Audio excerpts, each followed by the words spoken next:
안녕하세요. 성안교회 작년 11월 말에 은퇴한 은퇴 목사 개강일입니다. 반갑습니다.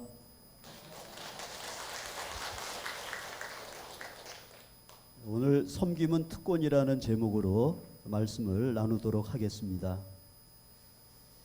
제가 가정교회를 19년 전에 시작을 했습니다. 최영기 목사님이라고 그분을 그때 컨퍼런스 저 광주 쪽에 오포 쪽에 보면 광림수도원이라는 데서 처음 뵀습니다. 그때는 한 3, 40명 이렇게 모였던 것 같아요. 목회자들이요. 지금은 막 1000명도 모이고 그러거든요. 그러니까 초기입니다. 근데 그 사회하시는 목사님이 예상보다 목사님들이 좀 더 오셔가지고 자리가 부족한데 요 시간 끝나면 저쪽 방에 그 책상과 걸상들이 있으니까 좀 옮겨주시죠. 옮겨주시면 감사하겠다. 그렇게 부탁을 했습니다. 근데 최영기 목사님이 제일 먼저 가셔서 이렇게 옮겨오시는 거예요. 그때 이거 뭐지? 이런 생각이 들었어요. 왜냐하면 뭐 최영기 목사님이라고 걸상 옮기지 말란 법은 없는 거죠. 근데 그 당시 그러니까 20년 전이니까 그 당시 제 생각으로는 그런 세미나에 주강사 되신 분들은 그냥 가만히 앉아 계시는 거예요. 그리고 이제 젊은 목사들이 가서 이렇게 옮겨오잖아요. 신선한 충격이었습니다. 한 번은 가정교회 하시는 목사님이 저희 교회 오셔서 설교하시면서 들려준 얘기인데 노예 임원이래요. 자기가. 그 노예 자기 부서에 회계로 섬기는 분이 다른 교회 장로님이셨는데 그분이 수고를 많이 하셔서 연말에 한번 식사 대접을 했답니다. 장로님 식사 한번 하시죠. 그래서 식당에서 만나서 식사 대접을 하고 계산하러 이렇게 갔는데 장로님이 그러시더래요. 정말 목사님이 계산하려고요? 그러더래요. 그래서 제가 대접하겠다 그러지 않았습니까?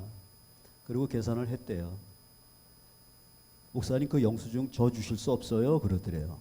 그래서 뭐지? 하고 이제 영수증을 의아한 마음으로 드렸답니다. 그랬더니 그분이 하는 얘기가 제가 목사님으로부터 식사 대접 받은 게 난생 처음입니다. 그래서 이 영수증을 기념으로 좀 보관하고 싶습니다. 그러더래요.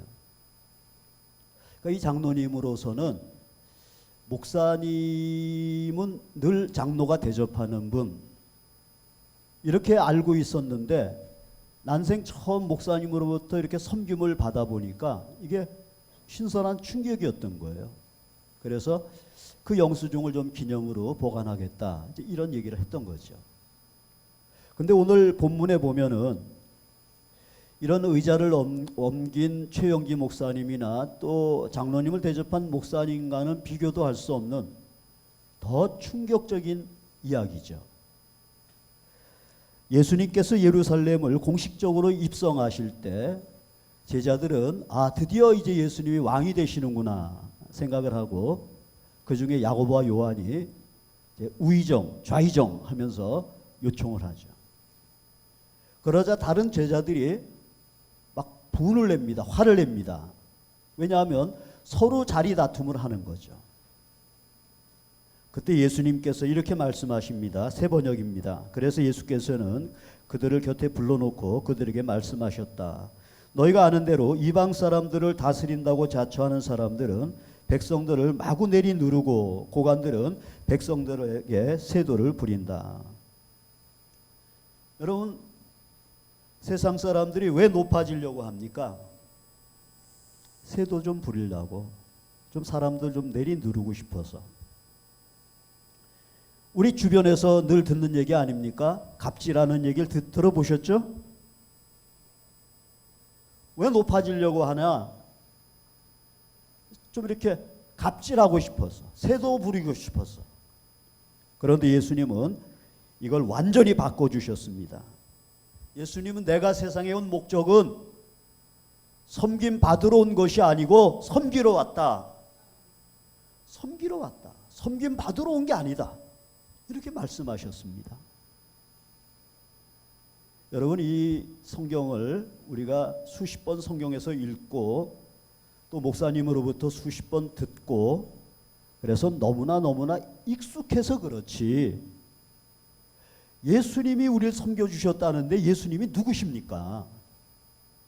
하나님의 아들이세요. 천지만물을 창조하신 분이세요. 이분이 우리를 섬겨주셨다는 건 정말 충격적인 사건입니다.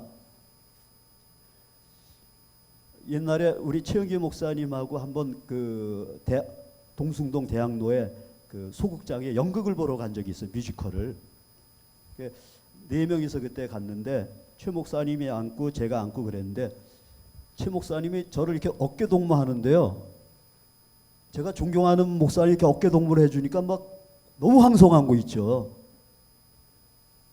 제가 존경하는 목사님이 저를 어깨 동무해도 너무 황송한데 우리 예수님께서 나 같은 사람을 섬기러 오셨다는 거예요. 이건 정말 충격적인 사건입니다. 정말 우리가 구원받은 사람이라면, 정말 우리가 하나님의 사랑을 받은 사람이라면, 정말 우리가 예수님의 제자라면 우리도 예수님처럼 섬기는 삶을 살아야지 되지 않겠느냐. 언제까지 우리가 섬김 받을 생각만 하고 살겠느냐, 그겁니다. 그래서 오늘 저는 여러분에게 섬기는 삶의 이 섬김의 특권 3가지를 좀 말씀드리고 싶습니다. 한번 따라해 봅시다. 첫째는 섬길 때 예수님을 닮는다. 섬길 때 예수님을 닮는다. 아마 저와 여러분의 소원이 있다면 예수님 닮는 거죠. 근데 예수님 닮았는지 안 닮았는지 뭘 보고 압니까? 섬기는가 안 섬기는가, 그거 보면 아는 거죠. 여러분, 우리는 기도할 때도 주님 닮기를 원합니다. 또 찬양하면서도 주님 닮기 원하네. 그리고 목사님 설교를 통해서도 여러 번 주님을 닮아야 됩니다. 예수님 닮아야 됩니다. 수없이 듣죠. 근데 성경 공부하는 것 같고 주님 닮는 건 아니에요. 물론 도움은 되죠.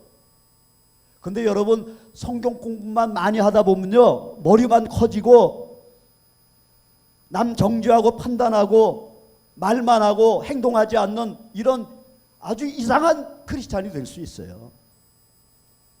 물론 성경 공부에 도움이 되지만 빨리 섬기는 삶을 시작하지 않으면 머리만 커진다고요.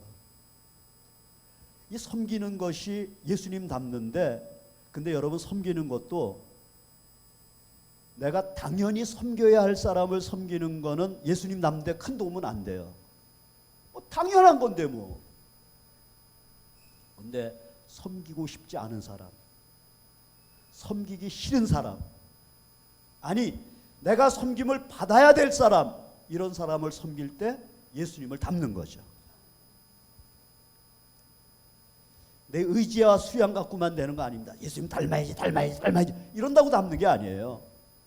우리가 관계 가운데 누구를 섬길 때 내가 싫은 사람, 섬기고 싶지 않은 사람, 내가 섬김 받아야 할 사람인데 그런 사람을 섬기다 보면 성령님께서 나의 모난 성품을 다듬어 주시고, 그래서 예수님을 닮도록 해주시는 거죠.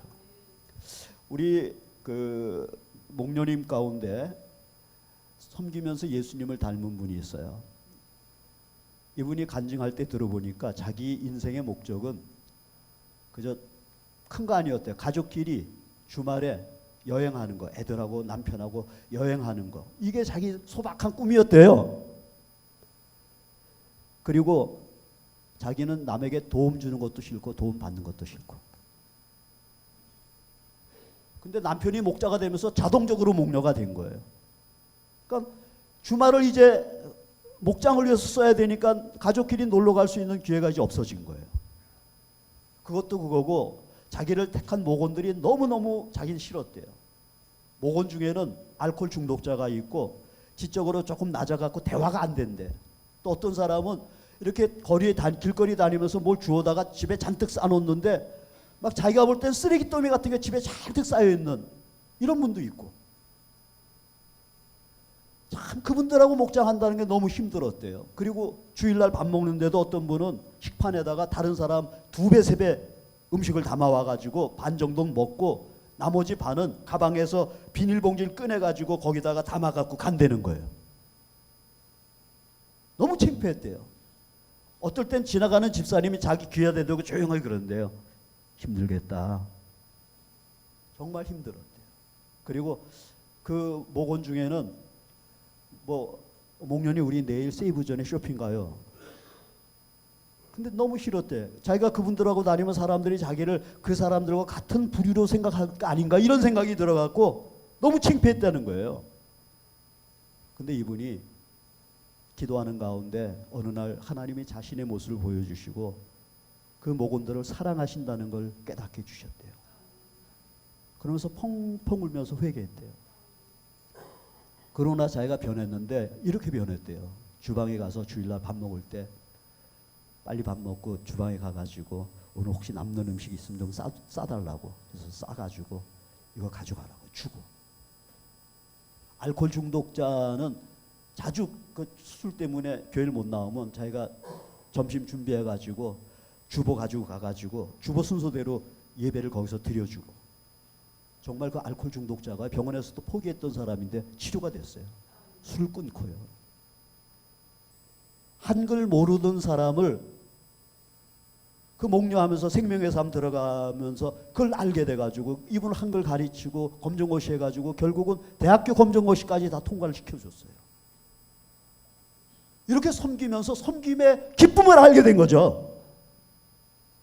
이분이 나중에는 우리 성남 상대원 지역이 어려운 지역인데 어려운 분들 하나님의 사랑은 낮은 자로 향한다는 이런 걸 깨닫고 어려운 사람들 구체적으로 섬기고 싶대요. 그래서 그 복지 공무원 그 준비를 2년 동안 했어요. 40대 후반 되는 자매인데 그걸 준비해가지고 공무원이 됐어요. 2년 만에. 그래서 정말 지역의 어려운 분들을 섬기는 일을 하는 거예요. 남에게 돕는 것도 싫고 도움 받는 것도 싫었던 사람인데 섬기는 가운데 예수님은 달라간 거예요.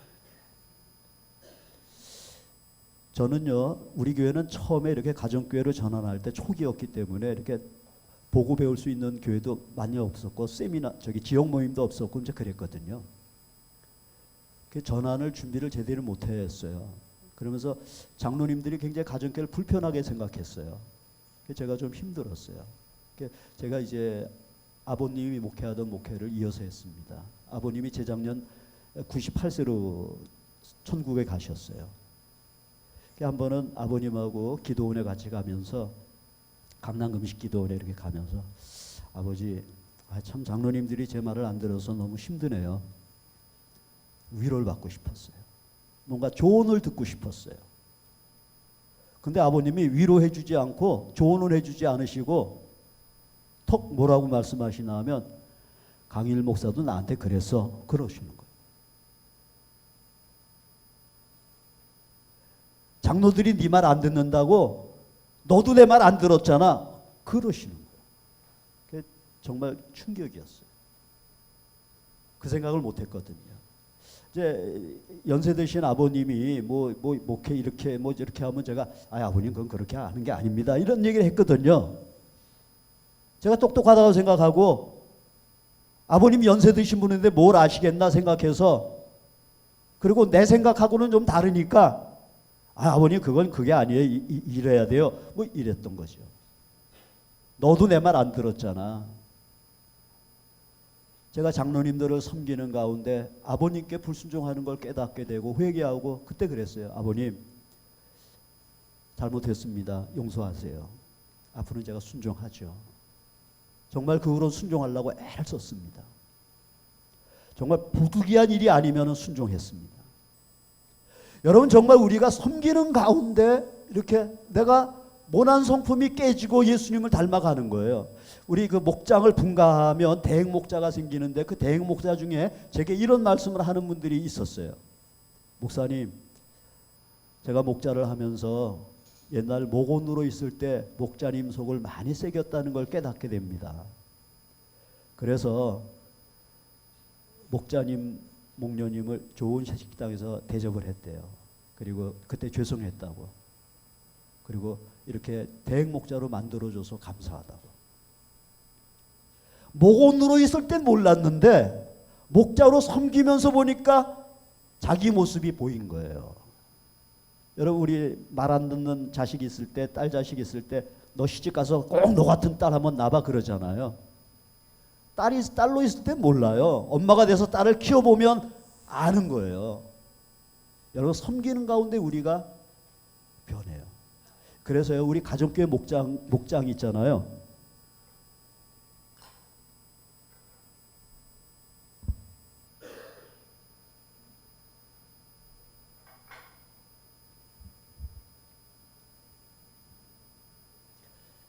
가정교회 이 목장은 목장식을 안 바꿔줍니다.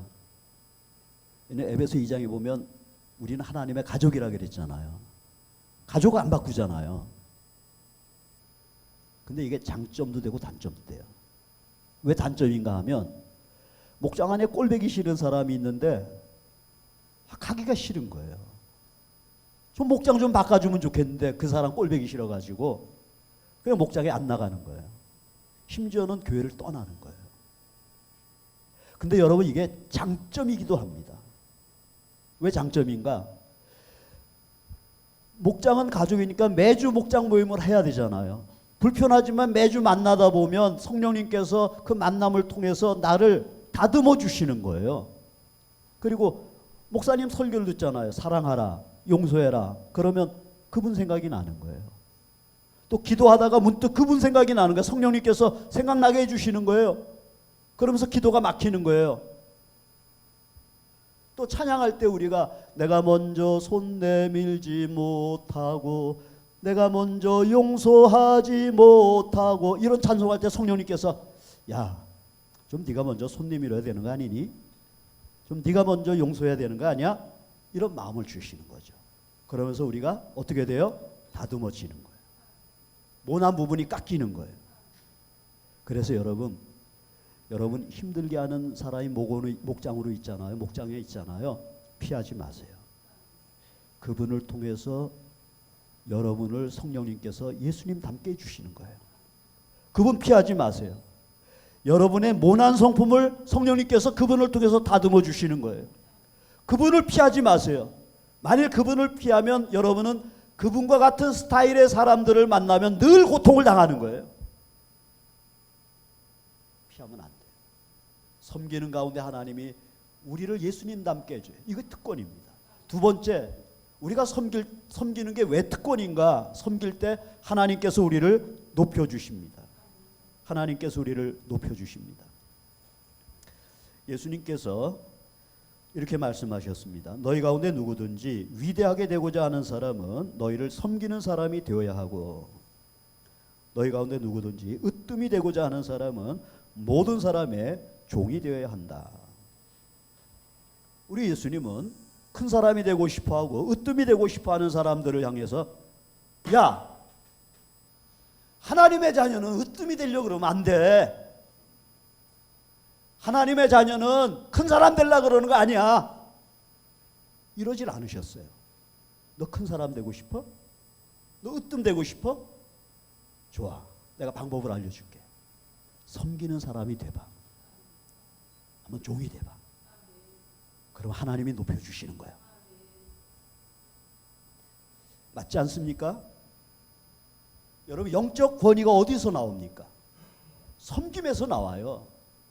이 세상적으로 좀 사회적인 지위가 좀 높다고, 좀 학벌이 좀 높다고, 뭐 재산을 좀 많이 가졌다고 큰 소리 칠 수 있겠죠. 그래서 그 사람 앞에 굽신할 수 있겠죠. 그러나 마음에서부터 우러나오는 존경은 그런 거 가지고 되는 거 아니에요. 오히려 반발만 일어나지. 언제? 섬길 때. 가정교회 하는 목사님이 자기 교회 장로님 가운데 기업을 하시는 장로님이 있는데 그 장로님이 한번 그러시더래요. 목사님, 제가 회사 가면 직원들이 다 90도 각도로 절을 한대요. 그런 기분이 참 좋습니다. 그러더래요. 그래서 목사님이 그랬대요. 장로님, 그분들이 90도 각도로 이렇게 허리를 굽히고 절하면서 속으로 뭐라 그러는 줄 아세요? 뭐라 그래요? 개새끼. 여러분, 정말 우리가 지위가 높은 것 때문에 그 사람이 내 앞에서 고개를 숙일 수는 있어요. 근데 마음에서부터 우러나오는 존경과 순종은 그거는 섬길 때 그분의 인격 때문에 그분의 사랑 때문에 되는 거예요. 제가 가정교회하고 2년째 됐을 때인데 어느 권사님이 저한테 이러셨어요. 목사님 감사합니다. 가정교회를 해서 우리 가정을 살려주셨습니다. 무슨 말인가 했어요. 그랬더니 이분이 하는 얘기가 목사님 사실 저는 황혼이혼을 결심했습니다. 황혼이혼을 하려고 각오하고 있었습니다. 그 아들 딸 둘이 있거든요. 얘들만 결혼시키면 자긴 이혼할 생각이었대요. 근데 남편이 목자하면서 변했대요. 우리 가정 살려주셔서 감사합니다. 근데 그분이 교회 장로님이셨어요. 교회에서 열심히 쉬었어요. 근데 가정에서 남편이라는 권위를 가지고 찍어 누르고 남편이라는 남자라는 그 힘을 가지고 큰 소리 치고 그래서 그 안에서 아내가 꼼짝 못했을진 모르지만 애들 결혼만 해봐라. 난 당신하고 이혼하겠다. 그러고 있었던 거예요. 여러분 그런 거 갖고 존경받는 거 아닙니다. 근데 다른 여집사님 한 분이 또 그 얘기를 똑같이 해주셨어요. 자기 남편이랑 가정교회 목자 목녀로 섬기면서 치유가 됐다고. 맞습니다, 여러분. 이런 존경이라는 것은 섬김에서 나오는 거예요. 우리가 참으로 섬길 때 거기서 사랑할 때 거기서 권위가 나오는 거예요.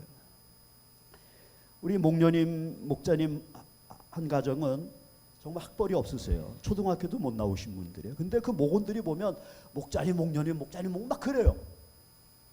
우리 목자님 뭐 심지어는 그 목원 자매가 목녀보다 나이가 더 많은데도 저한테 그래요. 우리 어머니예요. 그래. 영적 엄마라는 거지. 근데 그 목자 목녀님들도 보면은 우리 목자 식구 너무 좋대. 우리 목자 목녀 말을 너무 잘 들어주신대. 여러분 그 권위가 어디서 나왔겠어요? 섬김에서. 그냥 뭐 우격다짐한다고 내 말 안 들어? 이런다고 되는 게 아닌 거예요. 섬겨줄 때 그 권위가 나오는 거죠.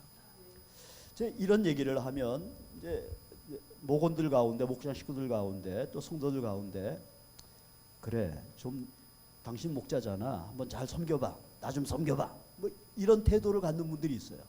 또 어떤 분들은 아무개 목자처럼 좀 잘 좀 왜 안 섬겨주지? 이런 불평스러운 마음을 갖고 있기도 합니다.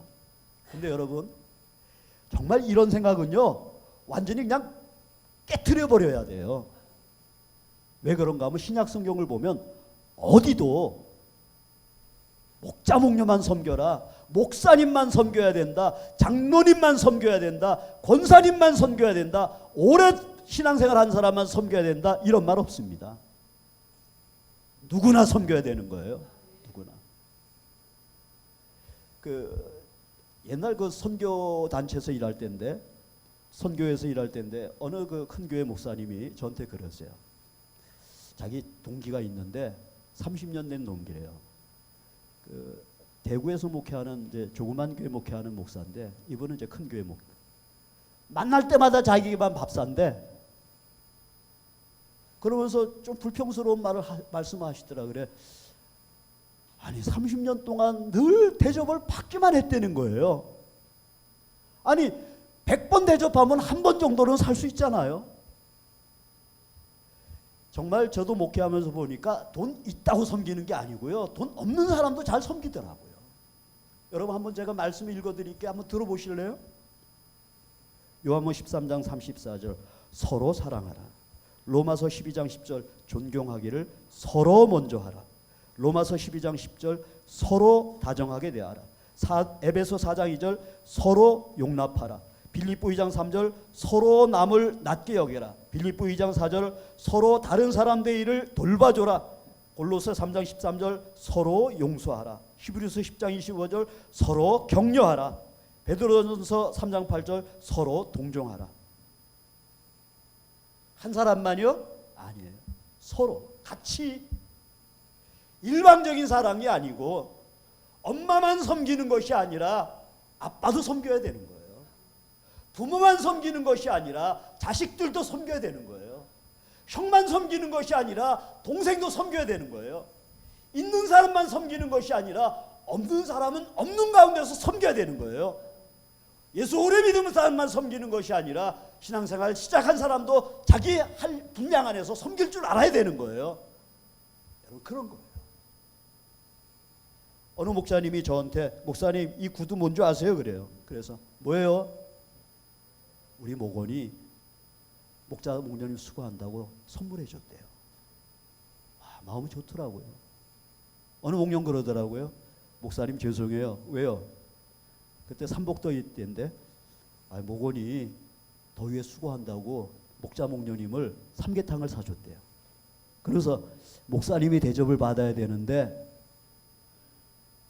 저희만 대접을 받아서 죄송하대요. 근데 저는 조금도 서운하지 않고 오히려 너무 좋았어요. 서로 섬기는 그런 모습이. 작년 은퇴하기 전에 목회일기를 보는데 가정교회 이제 목자님들 목회일기 쓰잖아요. 이 목회일기 보니까 그 자매 목자인데 남편이 아직 예수 안 믿는 분이에요. 뒤에 이제 목자가 된 분인데 그날 너무 힘들었대. 목장 모임을 할 수 없겠대. 직장 생활하는 분이거든요. 너무너무 힘들어서 오늘은 내 목장 못하겠다 그래서 목원한테 전화를 했대요. 내가 오늘 너무 힘들어서 목장 모임 못하겠으니까 오늘 하루는 좀 쉽시다. 그리고 집에 가서 누워있는데 힘들어서 그 목원이 쏜살같이 쫓아왔대요. 그래서 목자님 나가자고, 내가 밥 사주겠다고. 자기 남편까지 데리고 나가서 밥을 사줬대요. 그러니까 이 안 믿는 남편이 너무 기분이 좋아갖고 자기가 먼저 가서 계산을 해버렸대요. 그 목원이 계산하기 전에. 그리고 자기도 그렇게 힘들었는데 어디서 힘이 생기는지 너무너무 위로가 되고 그날처럼 좋은 때가 없었다는 거예요. 맞습니다, 여러분. 섬김은 서로 해야 되는 거예요. 섬길 때 하나님이 높여주세요. 여러분, 내가 높아지려고 하면요, 하나님이 치세요. 그저 우리는 낮아져서 섬기며 때가 되면 하나님 높여주신다니까요. 그리고 하나님이 높여주시는 게 그게 진짜라고요. 예수님 보세요. 삼일체 하나님 아니십니까? 성부, 성자, 성령 동등하신 분 아니세요? 영광이나 영원성이나 능력이나 동등하신 분이에요. 근데 아버지 하나님이 세상에 가라고 하니까 예수님이 순종하고 오셨잖아요. 인간의 몸을 입고 종의 모양으로 오셨잖아요.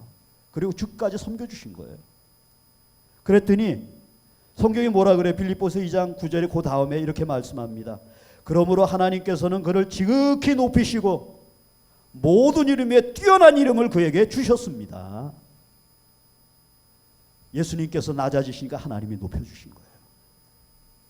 여러분, 우리가 낮은 자리에서 섬기시면 하나님이 높여주십니다. 하나님이 높여주셔야 돼요. 우리가 한 영혼 한 영혼을 위해서 VIP를 품고 기도하고 섬기고 또 목원들을 섬기고 그래서 그분들이 변화돼서 예수님의 제자가 되고 그러면 우리가 하늘나라 가서 주님께 상급 받는 거예요. 하나님의 위로가 있고 상급이 있고 칭찬이 있고 영광의 면류관이 있고 기쁨이 있는 거예요.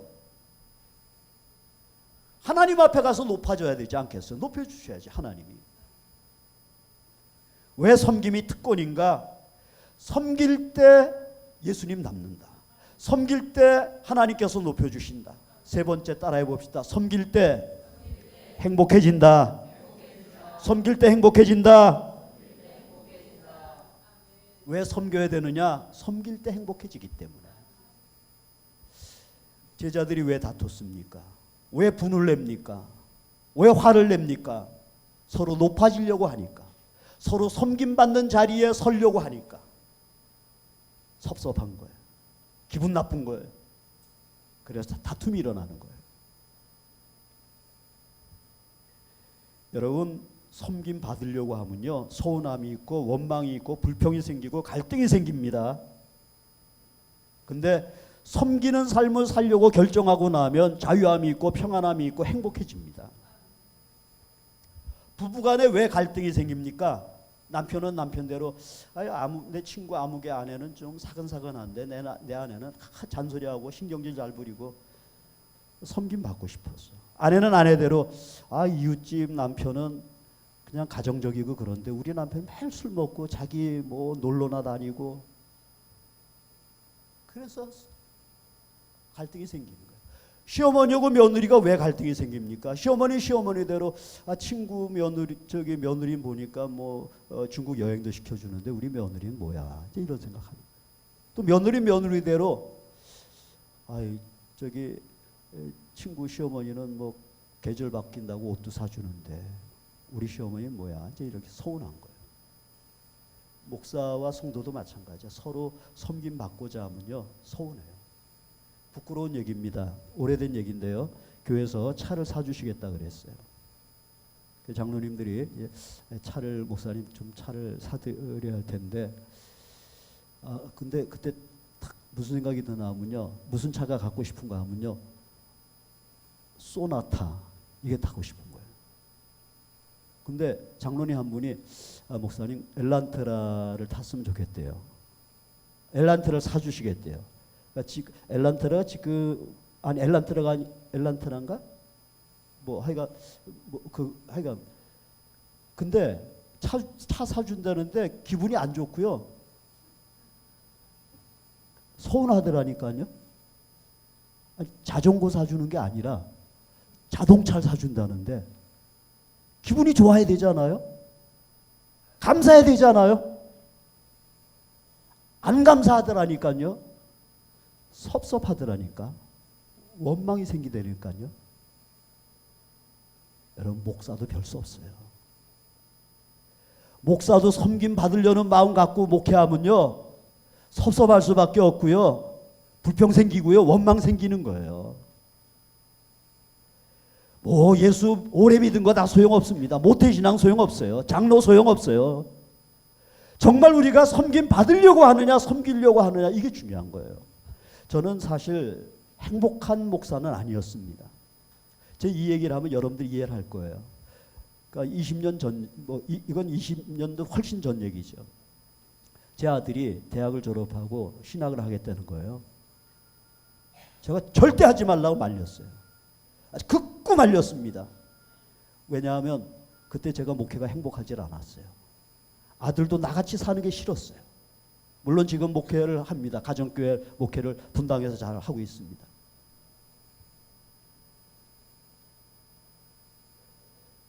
한 번은 미국의 스티브 맥베이라는 목사님이 한국에 세미나로 오셨는데 목회와 신학 잡지에 이렇게 보니까 광고가 실렸어요.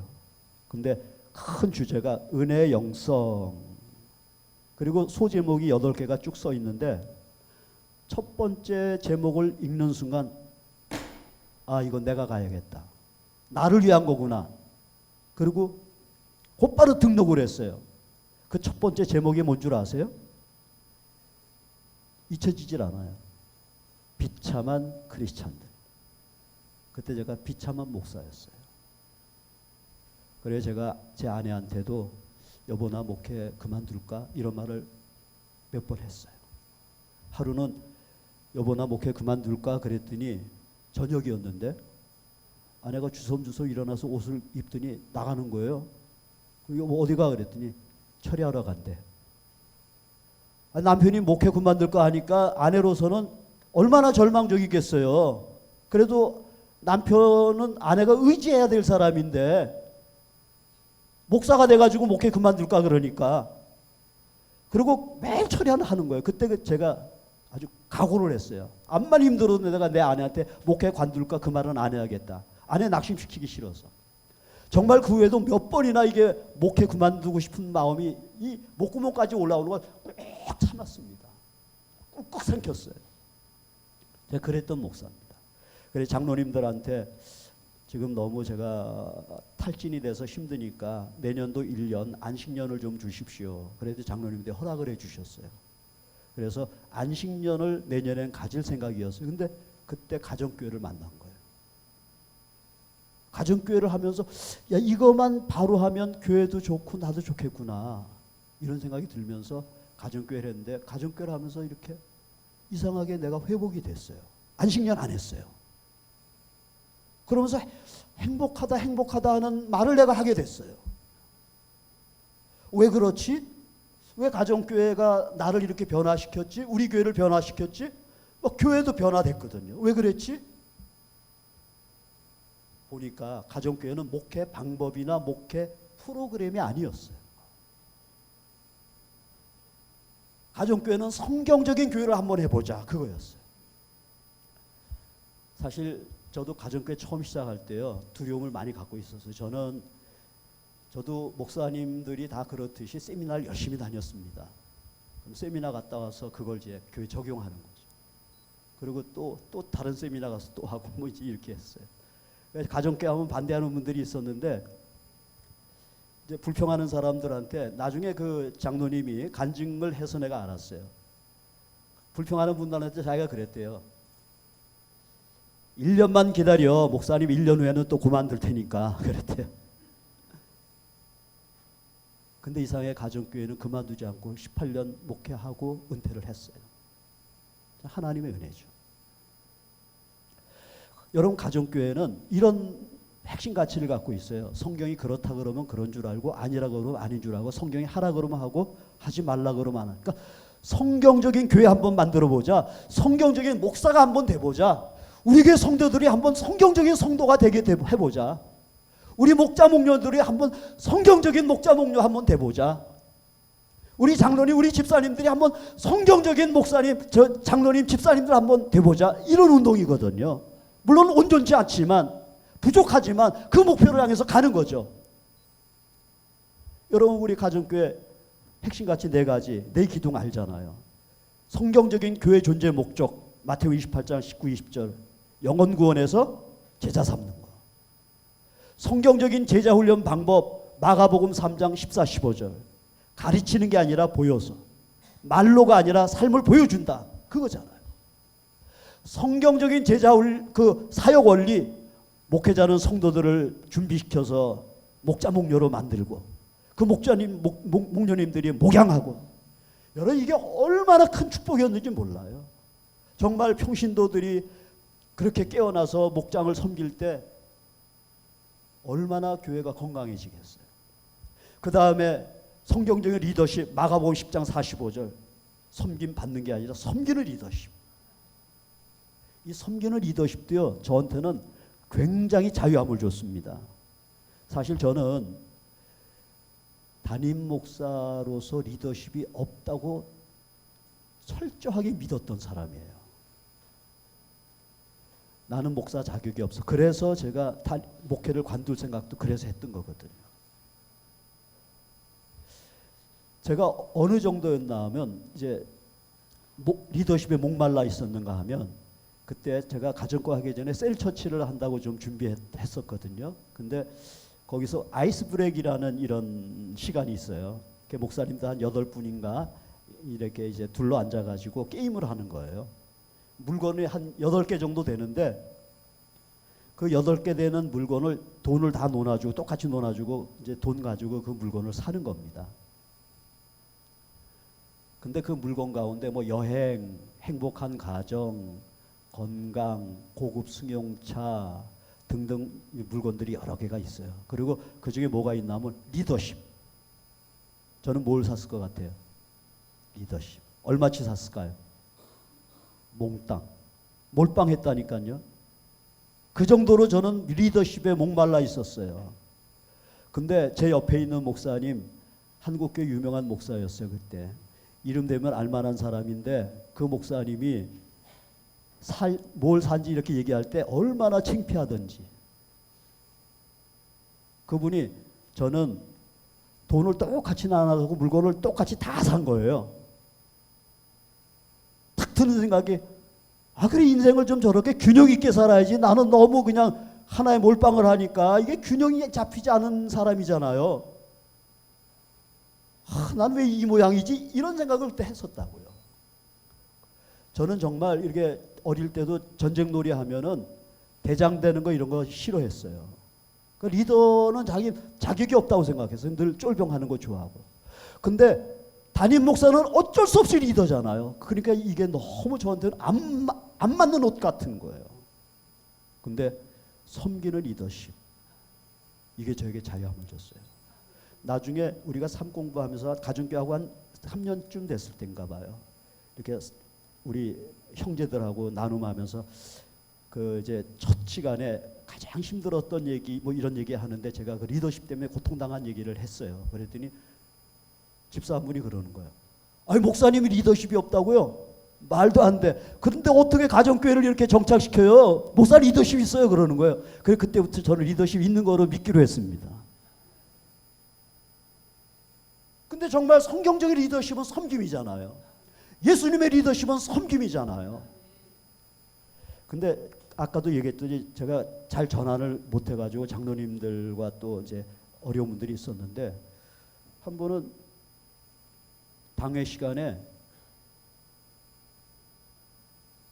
장로님 한 분이 이렇게 A4 용지 3장에다 뭘 잔뜩 써가지고 주시는 거예요. 목사님 좀 읽어보십시오. 딱 받아보니까 큰 제목으로 장로와 권사의 소리 이렇게 썼어요.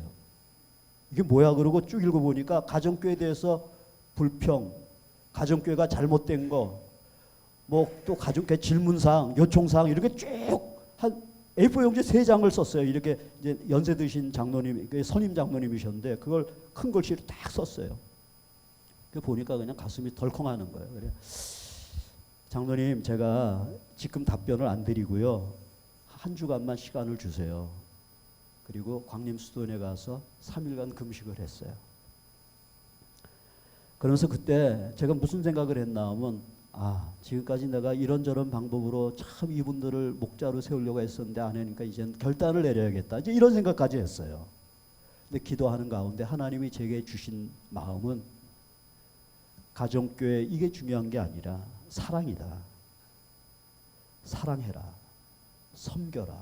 이 마음을 주셨어요. 그때 제가 주님 앞에 무릎 꿇고 그렇게 기도했어요. 주님, 그 장로님 변화되지 않아도 좋습니다. 목자 안 돼도 좋습니다. 제가 섬기겠습니다. 사랑하겠습니다. 근데 그때 그 기도원에서 제가 하나 이렇게 깨달은 게 뭔가 하면 교회 장로님들이 중직자인데 교회 변화에 대해서 뭔가 책임감이 있잖아요. 근데 어느 날 목사님이 가정교회 책 이렇게 읽어가지고 일주일 동안 읽어오라 그러고 뭐 읽고 얘기하니까 좋다고 이제 어때요 장로님인가 참 좋은데요. 이 가정교회 하려고 하는데 어떻게 생각하세요? 뭐 목회는 목사님이 하는 거니까 하시죠. 그리고 전화했는데 하고 보니까 막 가정교회 자기들이 생각한 것과 달리 뭐 이상해지니까 막 부담이 됐던 거예요. 거기다가 또 뭐가 보이는가 하면 근데 저도 가정교회 전환할 때 염려를 많이 했거든요. 내가 왜냐하면 목회 저도 이렇게 뭐 세미나 갔다 뭐 하다가 포기하고 이런 게 많이 있었기 때문에 이것도 하다 포기하면 어떡하나, 실패하면 어떡하나, 끝까지 할 수 있을까 이런 생각. 그래서 염려가 많이 있었어요. 근데 최윤규 목사님이 이렇게 얘기를 해주시더라고요. 목사님들 가정교회 하다 실패해도 구역보다는 낫습니다 그러더라고요. 그래 실패도 구역보다 낫다면 한번 해볼까 이런 생각이 들었어요. 그리고 목사님들 가정교회 하다 실패해도 천국 가서 예수님한테는 할 말이 있지 않습니까? 영혼 구원하다가 영혼 구원에서 제자 삼는 일 하다 왔습니다. 할 말은 있지 않습니까? 그게 격려가 됐어요. 실패도 내가 정말 주님 원하는 것을 위해서 살다가 가면 할 말은 있지 않겠나. 그 용기를 낸 거거든요. 근데 정말 가정교회 제가 막 2년 동안은 가정교회 세우는 데만 이렇게 전념했는데 그러다 보니까 이제 남자들이 목자가 되고 하니까 이제 자매들이 옛날에는 구역장 했잖아요. 자매들이 사역을 다 잃어버린 거예요. 구역장 하던 사람들이. 그분들이 보이는 거예요. 이분들이 소외감을 느꼈겠구나. 이런 생각이 들고 그래서 그때 그 크리스마스 때 그 구역장 하던 분들 사역하다가 놓친 분들한테 다 카드를 썼어요. 위로의 카드를 쓰고 그리고 장로님들 섬기고. 근데 그때 특별 새벽 기도를 하는데 그때는 제가 주님 앞에 그래서 주님 이번 특별 새벽 기도는 딴 설교보다 혹시 가정교회 때문에 상처받고 소외된 분들한테 좀 위로가 되고 치유가 됐으면 좋겠어요. 그리고 매일 새벽에 제 사무실에 가서 주님께 기도하면서 말씀을 달라 그러고 준비하고 새벽 기도를 인도했는데 끝나는 날 토요일 날 새벽에 아침을 먹는데 아침 먹는데 제일 반대하던 장로님이 전화를 하신 거예요. 목사님 오늘 저녁에 시간 되십니까? 좀 찾아뵙고 싶습니다. 제가 시간은 사실 있었어요. 근데 장로님 오늘 저녁 시간이 안 되니까요 월요일 날 만나죠 그랬어요. 왜냐하면 그 장로님은 저를 늘 힘들게 해서 그 장로님 만나면 주일이 잡힐 것 같은 거예요. 그래서 그랬어요. 근데 안 된대. 오늘 만나야 된대. 그럼 오세요. 그랬더니 권사님하고 같이 저녁에 우리 집에 오셨어요. 들어오셔서 이번 새벽 기도 때 눈물로 회개했습니다. 목사님 잘못했습니다. 앞으로 가정교회 열심히 돕겠습니다. 힘이 되드리겠습니다. 뭐 그러면서 그러더라고. 목사님 그동안 제가 얘기한 거 다 제 얘기만은 아닙니다. 제가 선임 장로다 보니까 성도들이 이건 장로님이 목사님께 말씀드려야 되지 않냐 그러면서 자기한테 얘기해서 자기가 어쩔 수 없이 말한 것도 있다는 거예요. 그러냐고. 정말 그 후로 그 장로님이 제 가정교회 하는데 힘이 돼 주셨어요. 정말 섬기기로 작정을 하고 나니까 일단 뭐 그분이 변화되든 변화되지 않든 마음의 평안함이 있는 거예요. 그리고 목자하지 않아도 정말 사랑의 장로님들 그때 목자 한 분이 두 분뿐이 없었거든요. 그때 7명이었는데 어떤 분은 제가 누가 구두 선물해 주셨는데 새 구두 안 신었어요. 근데 장로님이 마침 오셨길래 장로님 이거 새 구두인데 내 발에 좀 불편하네요. 사실 안 불편했어요. 불편하네요. 한번 장로님 만나면 신어보세요. 그러니까 딱 맞는데 목사님 그래. 장로님 신으시라고. 장로님 밥 한번 같이 먹죠. 뭐 이랬어요. 그러면서 제가 그랬어요. 정말 그때는 목자 안 해도 안 해도 돼. 사랑하기로 했어요. 장로님 목자 안 해도 장로님 좋습니다. 목자 안 하셔도 됩니다. 근데 장로님 그렇잖아요. 우리 교회가 가정교회인데 장로님이 목자 하시면 성도들한테 더 이렇게 존경받지 않겠어요. 그리고 장로님 좀 마음이 떳떳하지 않겠어요. 그랬어요. 근데 그냥 부담 갖지 마세요. 안 하셔도 됩니다. 정말 그랬어요. 정말 안 하셔도 됐어요. 마음에. 근데 수요일 날 누가 노크를 해요. 누구세요? 했더니 장로님이 오셨어요. 목사님 목자 할게요. 목자로 잘 섬기다가 천국 가셨어요. 섬기니까 첫째는 내가 편해요. 여러분 섬김 받으려고 하면요 좋을 것 같지만 섬김 받으려고 하면 받으려고 할수록 서운함이 생기고요, 원망이 생기고요, 다툼이 일어날 수 있고요, 미워지고요, 그래요. 근데 섬기기로 결심하고 내가 대접받지 않고 대접하기로 마음 먹고 그러고 나면 자유함이 있다니까요, 평안함이 있다니까요, 행복해진다니까요. 목자 목녀 잘 섬긴 분들이 그런 얘기 합니다. 목사님 제가 목자로 섬기면서 목장 식구들이 변한 게 아니고요, VIP가 변한 게 아니고요, 제가 변했습니다. 늘 제가 그냥 교회 앞마당만 밟는 사람이었는데 또 어떤 분은 그냥 내 신앙 하나 주체하기도 힘들었던 사람인데 제가 목자하면서 제가 변했습니다. 가장 큰 축복을 받은 건 접니다. 이렇게 고백해요. 여러분 목자 목녀로 섬기는 분들 이거 특권인 줄 알고 감사하시기 바랍니다. 목원들은 선택을 해서 뭐 나올 수도 있고 또 섬길 수도 있고 안 섬길 수도 있지만 목자는 선택의 여지가 없잖아요. 섬길 수 있는 기회를 하나님 주신 거잖아요. 우리 목장 식구들은 하나님께서 섬길 수 있는 기회를 주시면 가정에서든 교회에서든 직장에서든 세상에 나가서든 섬기는 사람이 되시기 바랍니다. 그리고 여러분 목장을 분가할 기회가 돼가지고 누군가 대행 목자가 필요하다고 할 때, 그리고 당신이 대행 목자 했으면 좋겠습니다 이렇게 얘기할 때 주저하지 마시고 헌신하시기 바랍니다. 특권이에요, 특권. 우리 용현동 교회 성도 여러분, 섬김은 특권입니다. 섬길 때 예수님을 닮아요. 섬길 때 하나님이 높여주세요.